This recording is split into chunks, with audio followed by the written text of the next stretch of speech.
Queridos irmãos, a paz do Senhor. Que bênção de Deus, irmãos, chegarmos à lição de número 13 da Escola Bíblica Dominical, nesse terceiro trimestre do ano de 2021, na classe de adultos.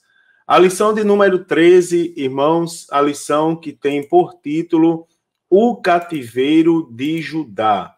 Uma lição muito interessante.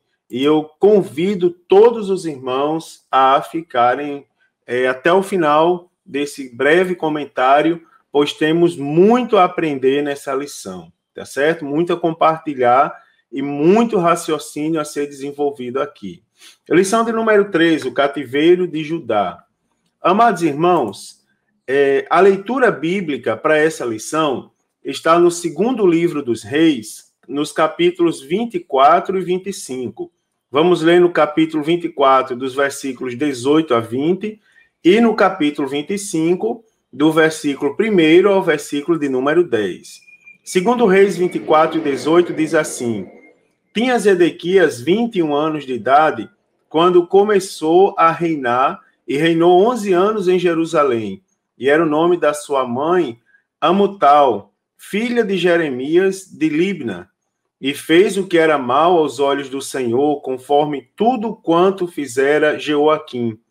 Pois assim sucedeu por causa da ira do Senhor contra Jerusalém e contra Judá, até os rejeitar de diante da sua face. E Zedequias se revoltou contra o rei de Babilônia. Segundo Reis 25, do versículo 1 ao 10, diz: E sucedeu que, no ano 9 do reinado de Zedequias, no mês 10º, aos 10 do mês, Nabucodonosor, rei da Babilônia, veio contra Jerusalém, ele e todo o seu exército, e se acamparam contra ela, e levantaram contra ela tranqueiras em redor. E a cidade foi sitiada até ao 11º ano do rei Zedequias, aos 9 dias do 4º mês, quando a cidade se via apertada da fome, nem havia pão para o povo da terra. Então a cidade foi arrombada e todos os homens de guerra fugiram de noite pelo caminho da porta que está entre os dois muros junto ao jardim do rei, porque os caldeus estavam contra a cidade em redor. E o rei se foi pelo caminho da campina. Porém o exército dos caldeus perseguiu o rei e o alcançou nas campinas de Jericó, e todo o seu exército se dispersou. E tomaram o rei e o fizeram subir ao rei de Babilônia, a Ribla, e procederam contra ele. E os filhos de Zedequias degolaram diante dos seus olhos, e vazaram os olhos a Zedequias, e o ataram com 2 cadeias de bronze, e o levaram à Babilônia. E no 5º mês, no 7º dia do mês, este era o ano 19º de Nabucodonosor, rei de Babilônia, veio Nebuzaradã, capitão da guarda, servo do rei de Babilônia, a Jerusalém, e queimou a casa do Senhor e a casa do rei, como também todas as casas de Jerusalém. Todas as casas dos grandes igualmente queimou. E todo o exército dos caldeus que estava com o capitão da guarda derribou os muros em redor de Jerusalém. Queridos, nessa última lição desse terceiro trimestre de 2021, a lição nos trata sobre o cativeiro de Judá, também conhecido como Reino do Sul. Nós vimos aqui, irmãos, que apesar do povo judeu saber o que havia ocorrido ao Reino do Norte, que havia sido levado para a Síria, segundo relato de 2 Reis 17, 20 a 24, Judá não perseverou em seguir ao Senhor e cometeu os mesmos pecados de Israel, tornando inevitável o cativeiro babilônico. Então, nessa lição em específico, eu quero traçar com os irmãos um breve panorama, primeiro, traçar um breve panorama dos reis do Reino do Sul. também explicar a tríplice decadência de Judá e destacar algumas advertências dos profetas levantados por Deus antes do cativeiro do Reino do Sul. E também citar alguns principais motivos do cativeiro de Judá, destacando como ocorreu o cativeiro babilônico, tá certo? E também quero fazer menção à promessa de restauração. Queridos, primeiro um breve panorama do Reino de Judá. O que nós sabemos sobre o Reino do Sul é que ele durou cerca de 345 anos, me perdoe, de 931 aproximadamente a aproximadamente 586 a.C. E ao todo teve 20 reis, incluindo a rainha Atalia. Diferente do Reino do Norte, que só teve reis maus, o Reino de Judá ele teve ao menos 8 reis tidos como reis bons, né? Que são eles o rei Asa, o rei Josafá, o rei Joás, o rei Amazias, o rei Azarias, o rei Jotão, o rei Ezequiel e o rei Josias. E eu quero mostrar aos irmãos aqui um breve panorama, né, de todos esses reis que reinaram no Reino do Sul, a começar de Roboão, né, que foi tido como um rei mau. Então, aqui nesse quadro que eu estou mostrando aos irmãos, eu tenho aqui o nome do rei, o período que ele reinou e também a referência bíblica, né, que trata acerca do rei em específico. Entre o primeiro livro dos reis, né, do capítulo 14 do primeiro livro dos reis, ao capítulo de número 24 do segundo livro dos reis. Então, pela ordem, nós temos Roboão, né, que foi tido como um rei mau, Abias, que também foi tido como um rei mau, o rei Asa, né, que foi um rei tido como um rei bom, o rei Josafá, também tido como um bom rei, o rei Jeorão, que foi tido como um rei mau, o rei Acasias, que também foi um rei mau, a rainha Atalia, que foi uma rainha má, o rei Joás, que foi um bom rei, o rei Amazias, que também foi um bom rei, o rei Azarias, que também foi um bom rei, o rei Jotão, que também foi um bom rei, o rei Acais, né, que foi tido como rei mau, também o rei Ezequias, que foi um bom rei, o rei Manassés, que foi um rei mau, o rei Amon, que também foi um rei mau, o rei Josias, que foi um bom rei, o rei Jeoacás, que foi um rei mau, o rei Jeoaquim, que também foi um rei mau, um rei Joaquim, que também foi um rei mau, e o rei Zedequias, que também foi um rei mau. Então, ao todo aí nós temos 20 reis, entre os que reinaram, cujo reinado foi tido como bom, tá certo? Como rei foi bom, e também os que foram tidos como rei mau. Basicamente, os bons eram aqueles que tinham temor a Deus e andavam em conformidade com seus estatutos. E os reis maus, aqueles que desprezaram completamente Deus e apoiaram a idolatria. Queridos, nós temos aqui também, agora, falar um pouco sobre a tríplice decadência do Reino de Judá. Nós vamos ver aqui a decadência na esfera política. E que decadência foi essa? Como se deu? Se deu pelo fato de que a maioria dos reis de Judá foram tidos como reis maus. Você observa que dos 20, nós temos 8 tidos como reis bons e 12 como reis que não reinaram em conformidade com a palavra de Deus. Esses reis maus, além de não guardarem a palavra de Deus, fizeram também o que era mal aos olhos do Senhor e conduziram o povo à rebelião contra Deus.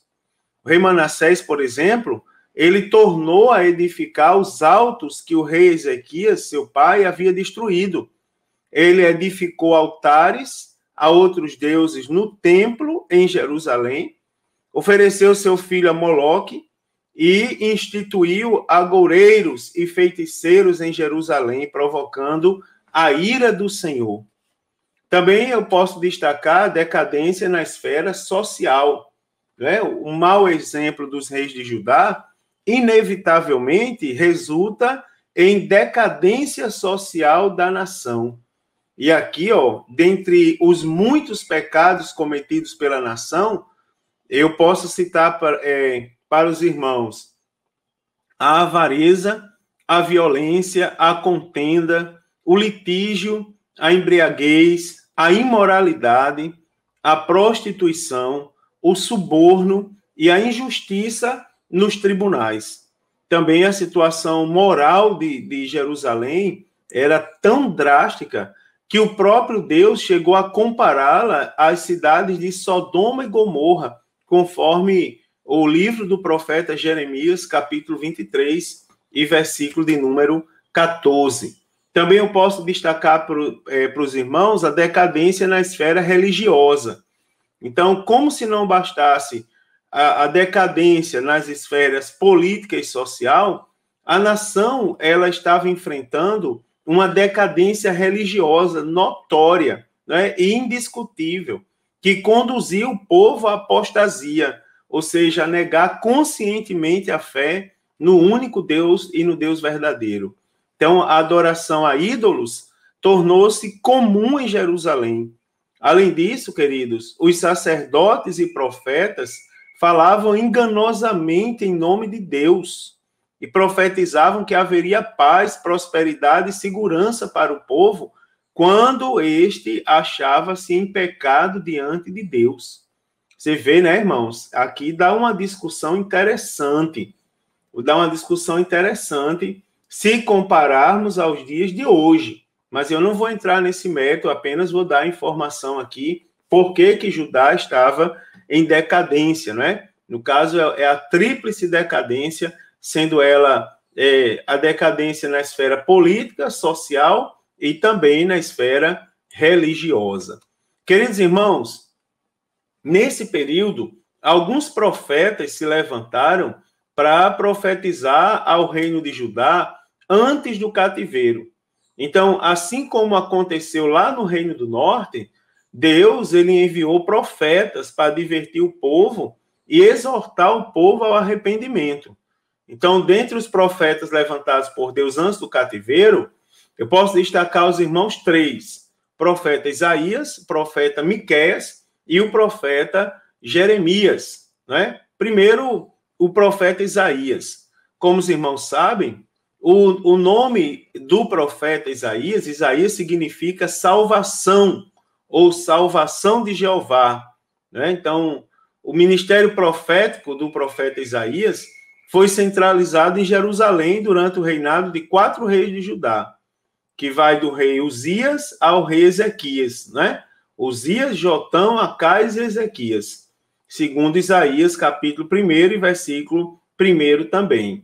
E o ministério profético do profeta Isaías, ele abrange um período de mais ou menos meio século, tá certo? Mais ou menos 50 anos.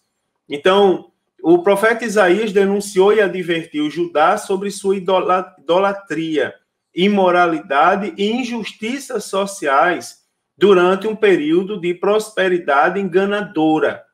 Então, a nação estava aparentemente próspera, mas, na verdade, ela, diante de Deus, estava decadente. Então, além disso, o profeta Isaías exortou o povo a confiar somente no Senhor. Além do profeta Isaías, nós temos o profeta Miqueias, cujo nome significa quem é como Yahvé, né? Então, o profeta Miqueias, ele predisse com exatidão, né, a destruição do povo de Judá e de Jerusalém, em consequência dos seus graves pecados. O profeta Miqueias, irmãos, ele também denunciou falsos profetas, os líderes desonestos e os sacerdotes ímpios que enganavam o povo e conduziam o povo ao pecado, ao invés de direcionar o povo para uma vida mais próxima de Deus. Então, as palavras do profeta Miqueias, elas nos dão exemplo e demonstram que Deus odeia o pecado, que Deus adota a postura de um justo juiz, né, pronto para administrar o castigo a todos aqueles que desafiam a sua autoridade. Também, queridos, o terceiro profeta que eu quero destacar para os irmãos, desse período aí pré-cativeiro do Reino do Sul, é o profeta Jeremias, profeta das lágrimas, não é? Cujo nome significa o Senhor estabelece. Então, o profeta Jeremias nasceu por volta do ano 647 a.C., na cidade de Anatote, e era filho do sacerdote Ilquias, né? Então, o profeta Jeremias recebeu da parte de Deus a difícil tarefa de advertir a nação sobre a invasão estrangeira e, consequentemente, a destruição de Jerusalém. Os falsos profetas, queridos, porém, anunciavam exatamente o contrário da predição de Jeremias, pois, segundo eles, haveria paz na nação. Então, por esse motivo, o profeta Jeremias foi rejeitado, perseguido, preso e lançado em uma cisterna como se fosse um malfeitor. Agora, com um detalhe, as profecias do profeta Jeremias se cumpriram na íntegra, não é? Que eu só quero destacar aos irmãos que todas as vezes que os irmãos forem medir o que é de Deus e o que não é de Deus, o termômetro para essa medição, ou a balança, seja lá o instrumento que os irmãos queiram usar, é a palavra de Deus. Se o que está sendo profetizado está de acordo com a palavra de Deus, por mais difícil que possa ser, é a verdade, indiscutivelmente. Não é, irmãos? Não se admite, segundo a palavra de Deus, prosperidade com impiedade. Isso aí gera, né, a consequência não é muito boa. Também, queridos, eu quero falar para os irmãos os principais motivos do cativeiro do reino de Judá. Primeiro, a rejeição da lei de Deus. Isso aqui é importante para a nossa meditação. O povo de Judá, irmãos, eles se recusaram a guardar a lei de Deus e recorreram a toda forma de idolatria e de práticas abomináveis diante de Deus. Isso aqui é o primeiro motivo que levou o povo ao cativeiro. Que a gente possa refletir nisso, né, irmãos? Segundo, a rejeição da correção de Deus. Então, o povo de Judá se recusou a aceitar as correções dos profetas de Deus. Eles simplesmente, irmãos, desprezaram, maltrataram e escarneceram dos profetas do Senhor.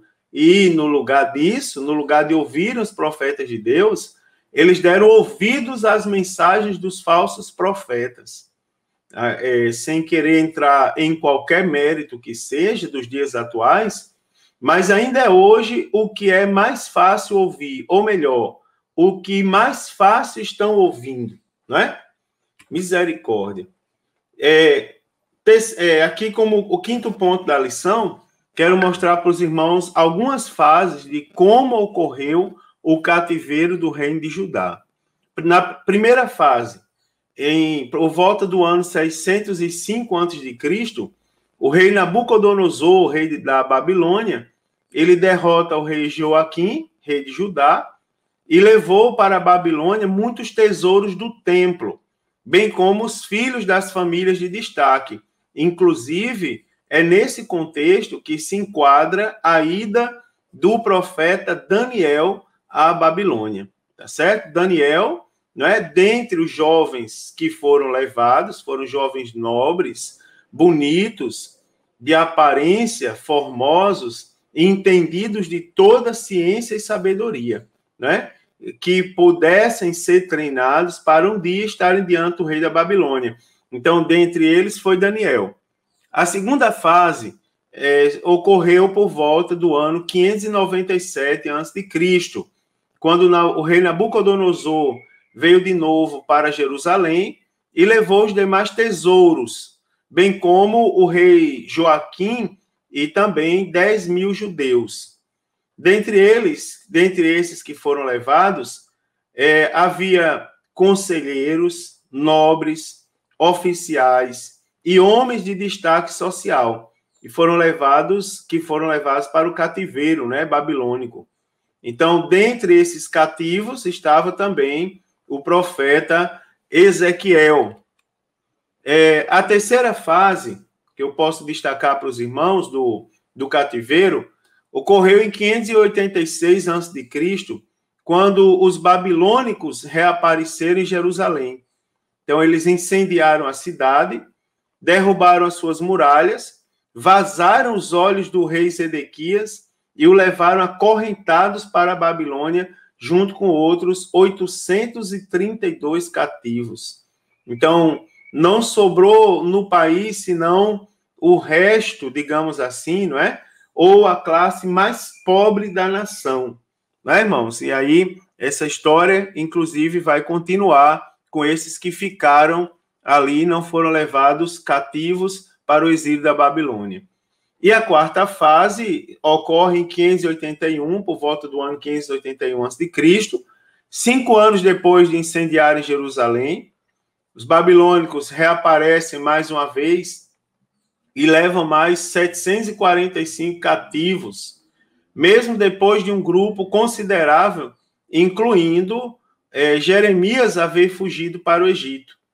Então, a queda de Jerusalém foi acompanhada pelo ministério de 3 grandes profetas.